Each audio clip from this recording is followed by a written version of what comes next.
Ja som sa nepripravoval na toto slovo nejak zvláštne, aby som vám priznal, že by som teraz išiel teologicky na to. Hej? Čo ten text hovorí, komu to povedal, kde je sloveso, gramatikálne. To, čo všetko patrí ku príprave jednej kázni, keď chceš, aby bola biblicky a trošku nejak, aby mala nejaký význam. Toto to nebolo. Ja budem hovoriť s vami viac zo svojho srdca. A možno vám poviem pár vecí zo svojho života. Možno. Ale dáme aj biblický text. Nie, že by sme teraz hovorili len moju biografiu, alebo našu biografiu, použijeme aj biblický text. Tak ja by som teraz poprosil techniku, ak by mohli ten text dať. Budeme čítať 23. žalm. Ten žalm nemá veľa veršov, má 6 veršov, podľa môjho prekladu asi 6. Áno, 6 veršov by mal mať. Hospodin je môj pastier, nebudú mať nedostatek. Dopráva mi odpočívať na trnatých nivách. Vodí ma na klidné miesta úvod.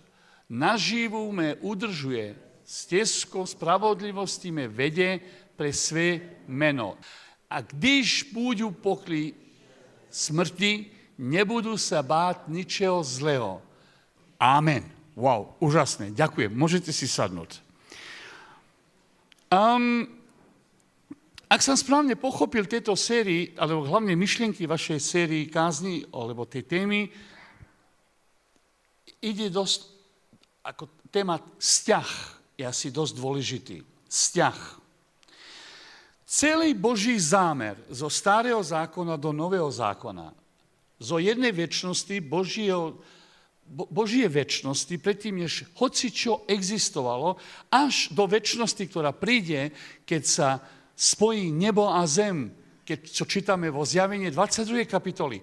Táto celá, hovorí sa Heilsgeschichte, celé dejiny spasenia ľudstva, ktoré vyšlo z Bohu, celá tá Božia misia, jeho projekt, volaj to, jak chceš, má jednu jedinú myšlienku. Jednu jedinú myšlienku. A tá je, Boh chce vzťah s človekom.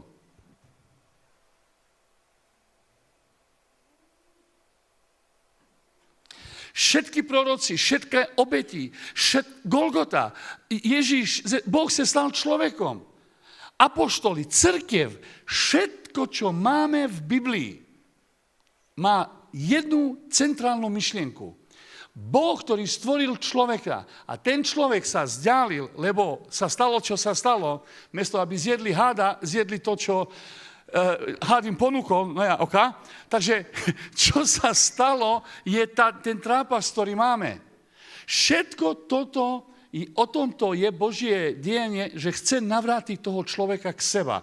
Respektíve, sám Boh sa chce vrátiť medzi človekom. Sám Boh chce prísť, aby prebýval Bohu. Jedna z prvých vecí, ktoré Boh povedal Mojžišovi, keď ich vybral zo Egyptu, jedna z prvých vecí, ktoré povedal, je, urob mi stánok, aby som prebýval medzi svoj ľud. Toto, čo tam máme zastierené v nejakom stánku, toto sa naplnilo v Ježišovi dočasne a naplní sa 100% v tom, keď Pán príde, spojí nebo a zem a on bude prebývať medzi nami. Toto je centrálna myšlienka, ktorá Bohom hýbe, ešte predtým bolo hocičo stvorené. Takže asi vzťah má určitý význam pre Boha. Je to tak? Oče, ja sa modlím, aby boli jedno s nami, tak jak ty a ja sme jedno. Wow. Vzťah. Ak existuje dačo, čo je krásne v ľudstve, tak sú to vzťahy.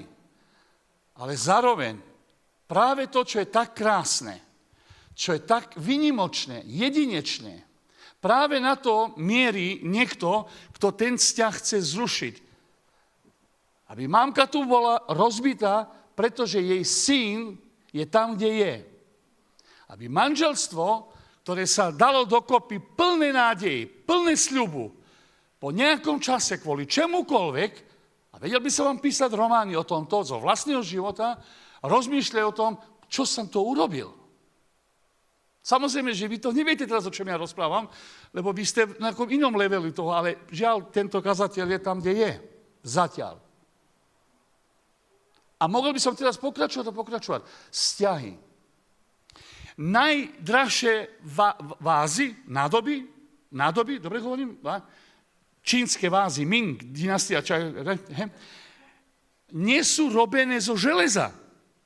Nie sú robené zo materiálu, ktorý je nezničiteľný. Zo veľmi krehkého porcelánu. Kým zacnejší je vzťah, o to krehčí. Kým bližší je vzťah, o to jemnejší, o to krehší. Kto vie, o čom rozprávam? Keď mi niekto povie, ktorého som nikdy nevidel, špíno jedna, čo mi sa stalo a stáva. Keď ma niekto urázi, ktorý ma nepozná, to ma sa nedotýka. Viete prečo? Teraz som ho videl, už ho nikdy neuvidím. Ale keď mi to povie moje dieťa, keď mi to povie moja manželka, keď mi to povie brat a sestra, ktorí sú mi blízko. Rozumiete, o čom rozprávam? Ha? Samozrejme. Takže Boží cieľ je, aby tie vzťahy uzdravil a uzdravuje ich s čím? Nie takýmto, jak sa tomu povie, jak vy hovoríte, imperatív.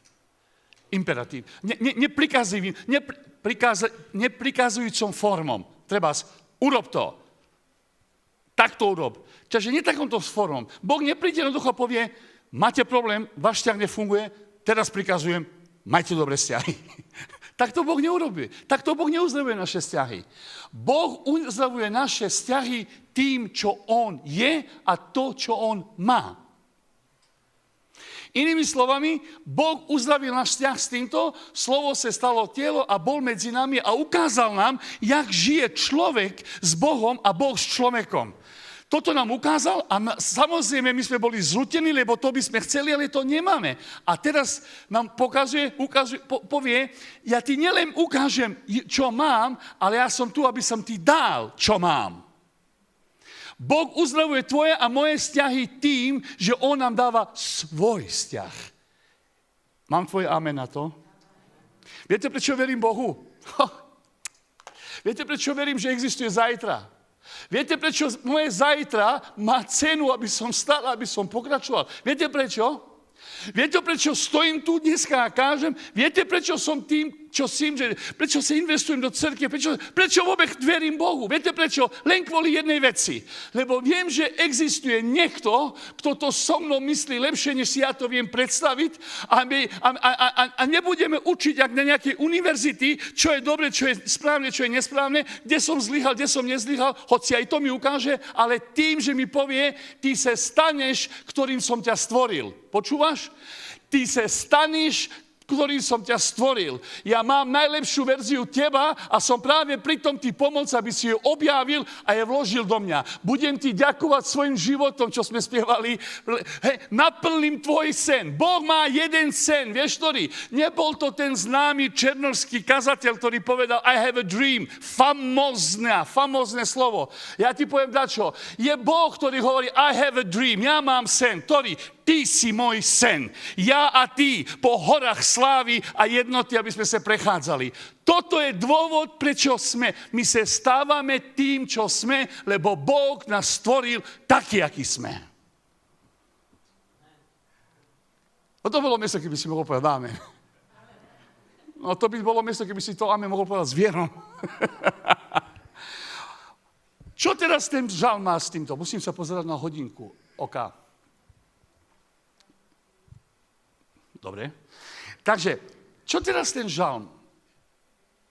Čo ten žalm?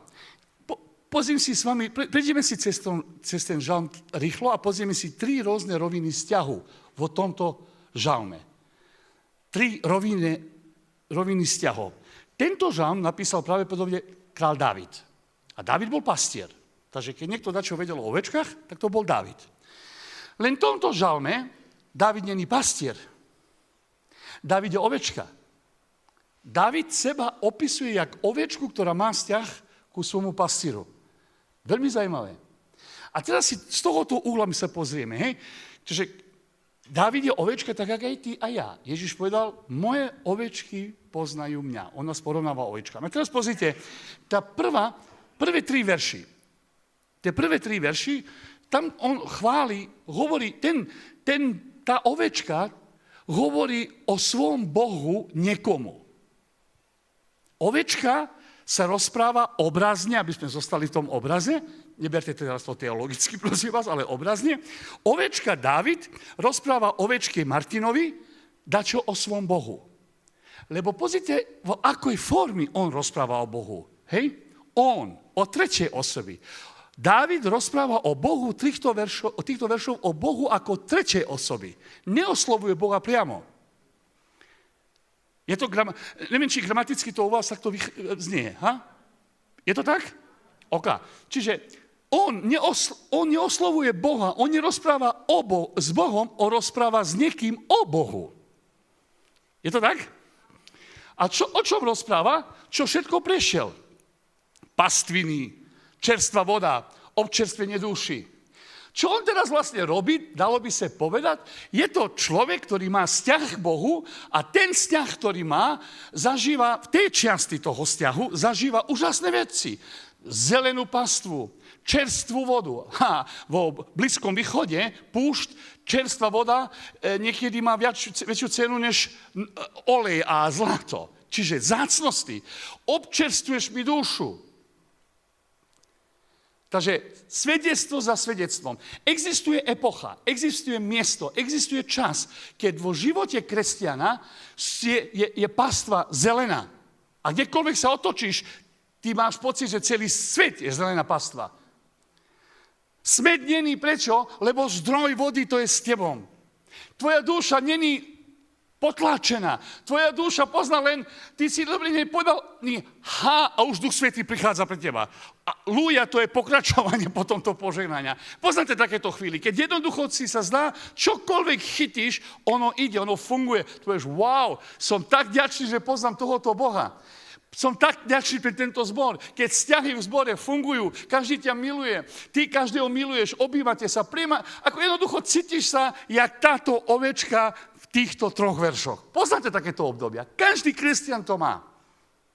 A ďaká Bohu, že takéto máme. Sláva Bohu, že takéto máme. A ďaká Bohu, že takéto veci nemáme len niekedy na začiatku našeho kresťanského života a potom Boh povie, no a teraz sa s tým rozlúči, teraz ideme do reality. Sorry. Nie, opakujúce máme takéto zážitky. Opakujúce. Pozor, nepovedal som trvale, povedal som opakujúci. Takéto veci máme. Môžete dať čo povedať tento kazateľ? Existuje štvrtok, keď sedíš za stolom s Ježišom a hlavou mu nasloníš tú a počuješ, ak mu búcha srdce. A on ti hovorí tajomstva, ktoré si nikdy nepočul a si žasnutý. Ale potom štvrtku príde piatok.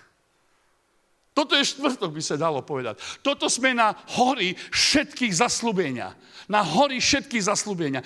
Kde nemusíš veľa sa namáhať, aby si im veril. Kde nemusíš veľa namáhať, aby si niekoho miloval. Lebo zdá sa ti, že ti Boh poslal len dobrých ľudí po ceste. Povieš, wow, toto ide od sláve ku sláve. Toto ide od dobroty do dobroty. Kto pozná takéto časy? Aj keď sú krátke. Áno, máme ich. Len to je jedna rovina vzťahu. Ja ho volám vrch zasľúbenia. Jak Mojžiš, keď bol pri Božej prítomnosti na vrchu. Takéto chvíli máme. Peťo, a nech dá Boh, aby sme mali viac a viac. Len my vieme o tom, že my nie sme vždycky na tomto vrchu. Kto vie, že nie si vždycky na vrchu? No a teraz sa dostávame do ďalšej roviny. Náš život sa neskladá len zo horách a vrchov. Náš život sa skladá aj zo údolia. Je to tak? Môžem dostať, prosím vás, ďalšiu fóliu? To je naše údolie. Dámy a pánovi, bratia a sestry, nech sa páči. Pozrite teraz, čo sa teraz tu deje. On teraz rozpráva, kde sa dostal. Už není na zelených pastvách, už není voda čerstva, ktorá prúdi, Už nehovorí o potešení svojho vnútorného vzťahu, jaký je, teraz hovorí o dačom čo.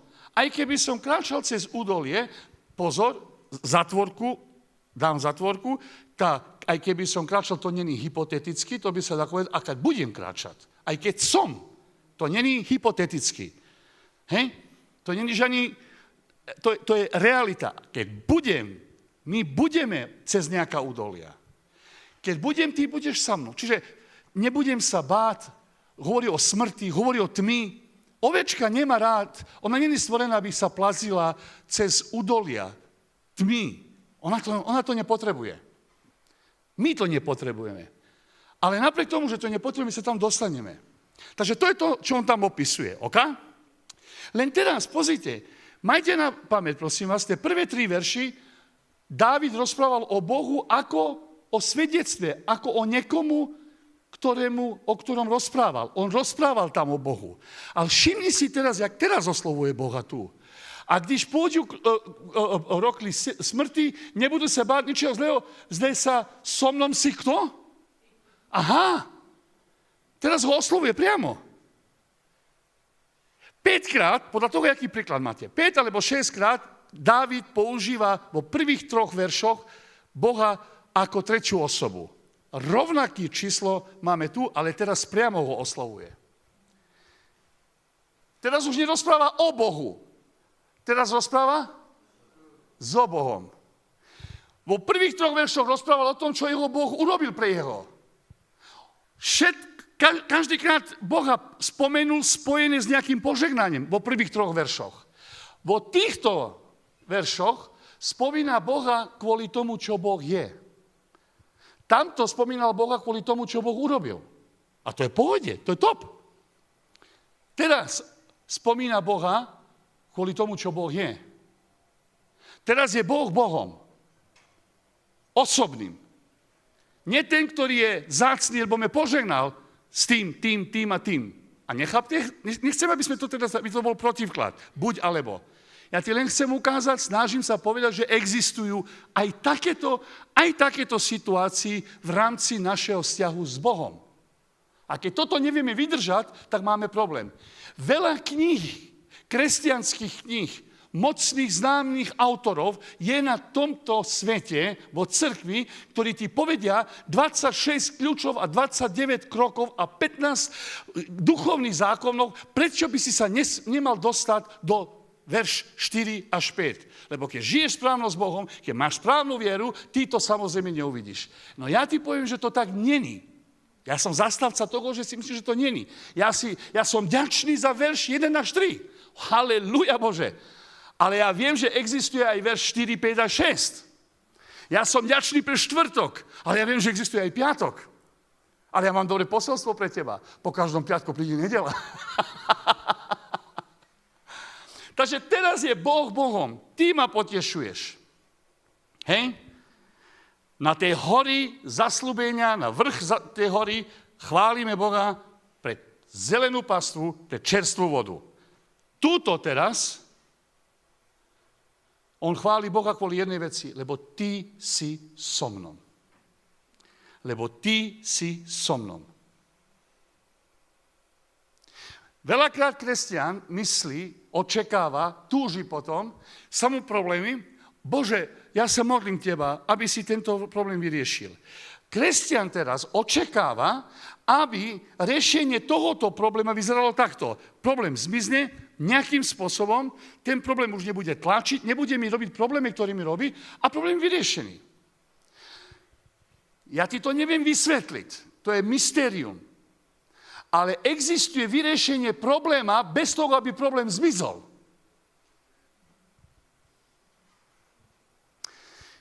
Tí, ktorí trošku slzy prelili v tomto kresťanskom živote, vedia, o čom rozprávam. Keďže sa modlím za dieťa, aby bolo uzdravené, ono není uzdravené. Ešte není. A nebudem sa hľadať na proroka, nebudem sa hľadať na nejakého múdreho chlapca, ktorý teraz ti priniesol tú odpoveď. Tá matka, ten otec, ktorý tam klieči za tým dieťatom, chodí do tej nemocnici a modlí sa verne. A to dieťa stále je tam a stav sa horšuje. A tá matka a ten otec povie, Bože, nechápame, čo je, ale vieme, že si tu s nami. Existuje také... Poznáš niekoho, ako takto má? Ak poznáš takú osobu, ja by som ti radil, urob si s nimi dobrý čas. Daj si s nimi kávu, lebo tí ľudia nám vedia pomôcť. Možno viac, než niektoré knihy a internetové stránky, ktoré nám poviú, že prečo sa také veci nikdy nebudú stať, keď toto budeš urobiť. Ale ja viem, v akom zborom tu som, viem, akú zrelosť máte, poznám vašu duchovný základ trošku a som rád, že to je tak medzi vami. Držte si to. Takže Boh je Bohom. Čo povedal? Že ty mi prestíraš stôl vo tvári mojich nepriateľov. Vo tvári mojich nepriateľov. Je to tam? Áno, 5. verš. Prostíraš mi stôl, pred kým mu prestíraš stôl? Pred kým?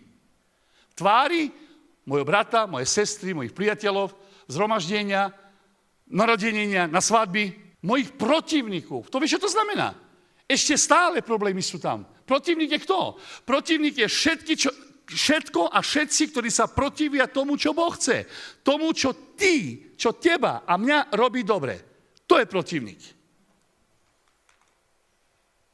A uprostred tejto situácie Boh príde a povie, ty si sadneš a ja budem teraz dávať na stôl.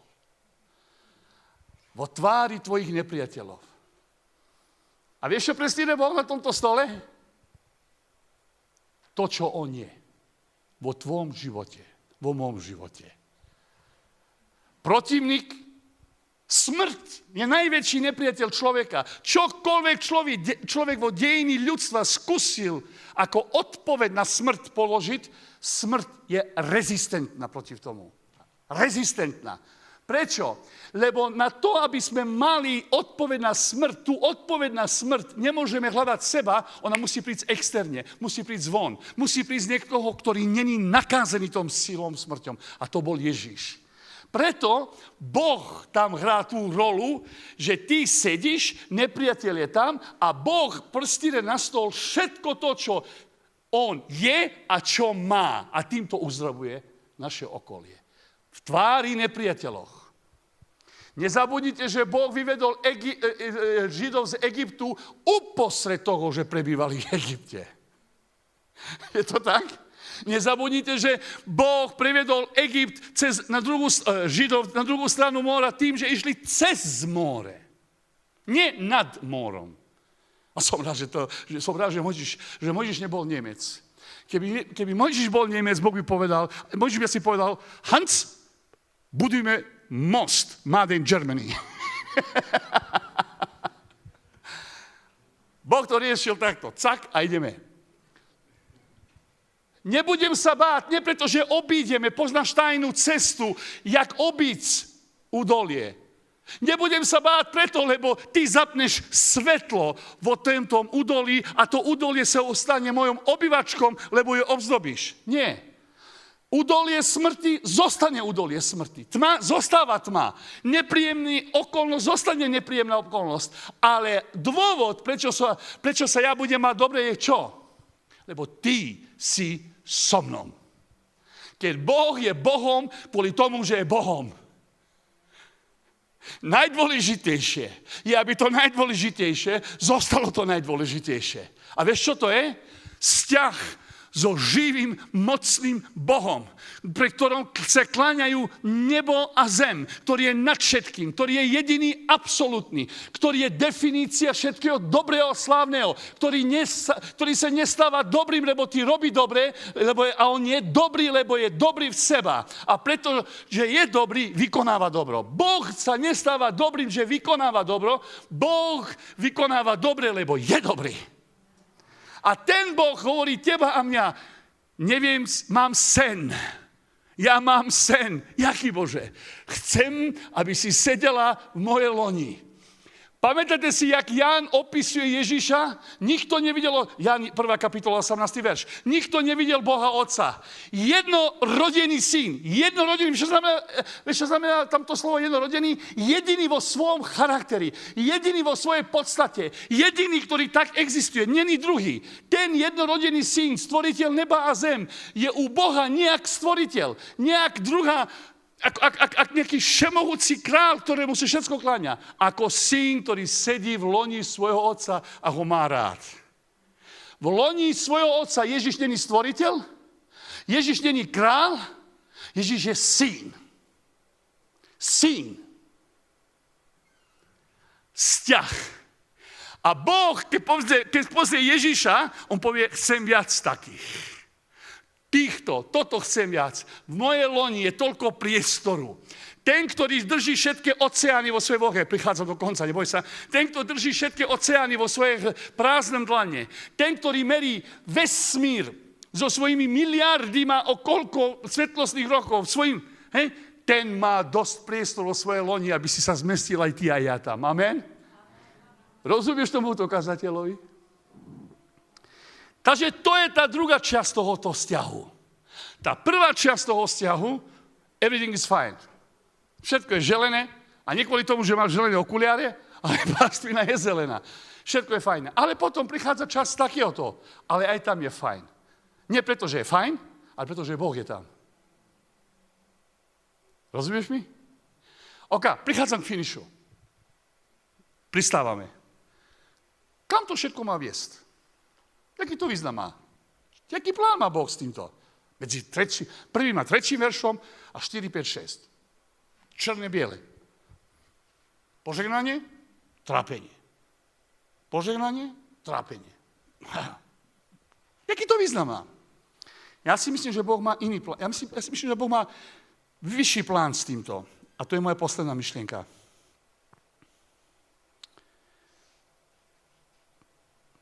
Je to jedno, akú životnú časť prechádzame. Či je to životná kríza, alebo životné haleluja. Je to jedno. Ak tieto životné fázy nemajú väčší význam, než to, čo zažívame, ja ti poviem, že to nemá potom žiadny význam. Boh s týmto nasleduje vyšší význam. Význam, perspektíva toho všetko, čo nás tvorí, je perspektíva večnosti. Nielen tu a teraz. My premýšľame o takýchto rozmerov. Tu a teraz. Ale Boh používa tu a teraz na to, aby zajtra a večnosť prišla tu. Boh má iný rozmer. A preto si myslím, že Boh tieto veci, keď ich zažívame, toto má na mysel. Toto má pred očami. Všimnite si, že tam je napísané, že stôl mi prestíraš. Áno, stôl. Pozrite, ako končí 6. verš. To je tá tretia fáza. Áno, dobrota a milosrdenství. Čo bude? Áno, OK. A končí, do Hospodinovú domu sa budú vracať. Budú sa vrácať. Do Hospodinovú domu sa budem vracať. Ty sa nemôžeš niekde ty sa vracaš niekam len preto, že tam nie si. My sa nemôžeme vrátiť do miesta, kde som. Je to tak? My sme dneska tu na tomto zbore. Boh dá, budúce nedele sa vrátime, nie? Takže Dávid pozná skúsenosť, keď ovečka je dneska tu a zajtra je preč. A vráca sa. On hovorí, vrátim sa v domu Hospodinu. Podľa toho, aký preklad máte, niektorí hovorí, zostanem. Ten preklad mi sa viac páči, lebo ja myslím, že táto myšlienka je, ktorú Dávid chce tu povedať. Ja zostanem v domu Hospodinov. Čiže ja nebudem hľadať len tie pastviny, nebudem hľadať len tie trávy, tie vody, nechcem, to údolie smrti tiež nepotrebujem, ja chcem byť tam, kde ty si. Ja ťa nebudú hľadať vo tých trávach, hoci aj toto je dobré. Ja ťa nebudú hľadať, keď je ťažké. Ja chcem jednoducho byť tam, kde si ty. Dom Hospodinov. Pre Dávida dom Hospodinov bol chrám. Chrám bol miesto, kde Boh sa spájal, nebo sa spojilo so zem. Boh sa stretol so veriacim. Toto je chrám. Zajímavé je jedna vec, a Dávid toľko píše o chrámu, ale ten chrám nikdy nevidel. Dávid nikdy nevidel chrám. On dostal v duchu, dostal plán a želanie, aby ten chrám staval, ktorý nesmiel postaviť. Čiže Dávid fyzický chrám nikdy nevidel. Jedino, čo Dávid videl, bol svetostánok a z tohoto svetostánku Dávid urobil revolucionárnu vec, ktorú nikto predtým a potom neurobil. A to bola toto. Jedného dňa, keď Izraelci bojovali proti Filištejcom, zobrali truhlu smrti. To bolo ešte pred Dávidom. Truhlu zmluvy zobrali, akože, aby bojovali. Filištejci im zobrali truhlu zmluvy. Truhla zmluva bola tá najsvätejšia vec, ktorá bola v chráme. Ona bola vo svätyni svätyní. Dávid, keď sa stal kráľom, jednu z prvých vecí, ktorú urobil, on povedal, ja chcem, aby tá truhla, ktorá bola v dome nejakej rodiny, aby bola tam, kde potrebuje byť. Kde? Medzi svoj národ. Tak išiel, zobral ju a miesto toho, aby Dávid truhlu zmluvy odniesol do svetostánku, ktorá bola postavená v tom čase miesto Gibeonu, Dávid je postavil v Jeruzalemi. Vybudoval stán, nie druhý chrám, to nebol chrám. Vo Gibeone ešte stále bol veľkňaz, ešte stále tam obetovali, ešte stále prebiehla regulárna bohoslužba podľa 2. knihe Mojžiš, 3. knihe Mojžiš, ale vo Jeruzalemi Dávid postavil stán, kde bude truhla smrti a len jedna vec sa tam robilo. 24/7, 24 hodín schválu postavil, aby slavili Hospodina. Dávid, čo povedal, je toto. Ja nechcem hodiť do Hospodina, vracať sa. Ja chcem byť tam, kde on je. Ja chcem zostať jeho prítomnosti. To, čo pro starého zákona veriace je chrám, je pre nového veriaceho toto. Ježiš, keď bol v chráme, môžeš čítať Evanjelia Jana 2. kapitola od 20 až 23. Ježiš vstúpil do chrámu a povedal, zbúrajte tento chrám a o 3 dní postavím nový. Chrám pre Žida je dom Hospodinov. Ježíš hovorí, ten dom Hospodinov už nebude kameň, ale ja budem dom. A každý, kto bude súčasť mňa, stáva sa domom Hospodinovom. Ján 14, Ježíš hovorí, každý, kto ma miluje, bude držať moje slovo, bude blízko mňa. A ja a môj otec prídeme a nastaníme sa v ich. V domu mojho otca je veľa, v domu mojich otcov je veľa príbytkov, veľa miesta. A my teraz automaticky myslíme, že on rozpráva o nebe. Áno, ale on hovorí, on tam potom pokračuje, hovorí, ten dom, ja a môj otec prídeme a nastavíme sa ich. My sa staviame Kristu Ježišovi dom Hospodinom. Spojitosť to je neoddeliteľná. Keď Boh už povedal, čo Boh spojil, aby nikto neoddelil a s týmto myslí na manželstvo, o koľko viac to platí pre stvoriteľa, ktorý povedal, chcem sa stať jedno s tebom. A tuto sa dejú teraz veci, ktoré sú úžasné. Končím. Sám Dávid, Žalm 27:4. 73. žalm. 73. žalm. Nebol to Dávid, Asaf, 27. žalm bol Dávid. Pozeral sa na svet, jak žijú bezbožníci a začal nejak mať otázky. Povedal, Bože, jak to je možné? Tí, ktorí za teba nevedia, žijú jak bohovia. Všetko majú. Tvoj spravodlivý, ktorý ťa má rád, ktorý ťa nasleduje, ani sa najesť nemá. Jak to je možné? Tak začal sa porovnávať a to robilo dačo s ním. Až tak, že povedal, ešte trošku chybalo a ja by som odpadol od teba. A teraz je napísané, myslím si, že to je 15. 16. verš, vo 73. žalmi, že až pokiaľ som nestúpil do svätyne svätí, až tedy som rozumiel. Vo Božej prítomnosti. A Dávid, teraz prichádza 27. žalm, povedal, jedno som si prosil o Hospodina, to potom túžim, aby som zostal vo svätyni prítomnosti svätého Boha. O čo ide? Vzťah s Bohom. Je to jedno, jak to teraz prežívaš. Je to jedno, čo sa deje.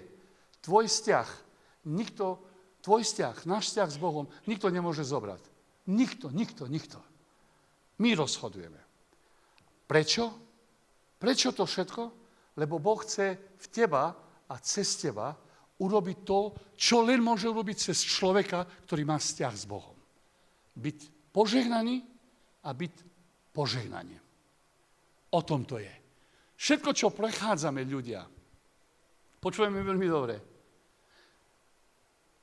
Tvoje, moje, naše dnešné zlyhanie je niekoho víťazstvo zo zajtra. Tvoje a moje slzy zo dnes pôsobia možno úsmech niekoho zajtra. Tvoja moja slabosť, dnešná slabosť, je možno posilnenie niekoho, to zajtra príde.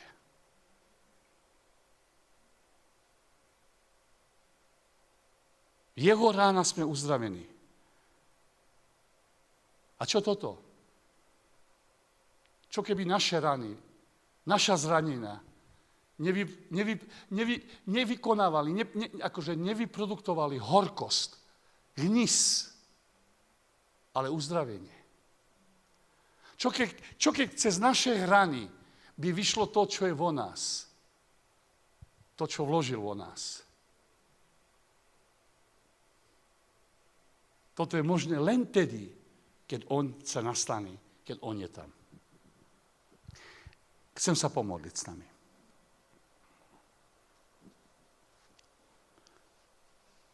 Pane Ježišu Kriste, nech ti je sláva a čest za každú dobrotu. Za všetko, čo sme uchytili, uchopili, pochopili, ale tak rovnako aj za veci, ktoré ešte nemáme, radi by sme ich mali, niektorým aj nechápame. My ťa chválime a slavíme za to, čo si, jaký si a že si. Bože, modlím sa, aby tvoj duch pôsobil v našich srdciach. Ty poznáš každé srdce tu. Ty vidíš každého. Staň sa odpoveďom, Pane. Len ty máš schopnosť dať na otázku takú odpoveď, bez toho, aby si dal konkrétnu odpoveď na túto otázku. Že ty sa stávaš odpoveďom. Príď, Duchu Svätý.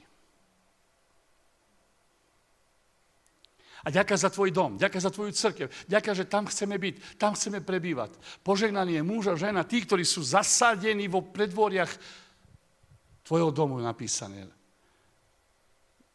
Ďakujem ti, Bože. Požehnaj túto cirkev, požehnaj toto miesto, toto spoločenstvo. A každého jedného. Teraz dnes sme tu počuli toľko modlitieb, toľko prozieb. Áno, a toľko viac ich je. A odpoveď nemôže, ani není v tom, že nás bude veľa a my to nejak dokážeme. Nič nie sme a nič nemáme bez teba. Príď ti, Duchu Svätý. Urob ty svoju prácu. Dotkni sa teraz. Srdce, ktoré je zlomené. Beznádej, ktorá je mocnejšia než ťažká. Bremeno, ktoré je láme. Až nedovolí, aby sa hlava dvihla k teba. Príď, Duchu Svätý. Urob to, čo je ľudsky nemožné, Bože. Urob to, Bože. Ty máš na to. Prosím, aby moc skresenia bola uvoľnená. Nech sa stane nedela, Bože. Nech sme zakotvení v piatku alebo v nejakých iných dňoch, ale v Teba, Hospodine. Chválim ťa za to, Bože. Vyvyšujem Tvoje sväté meno. Amen.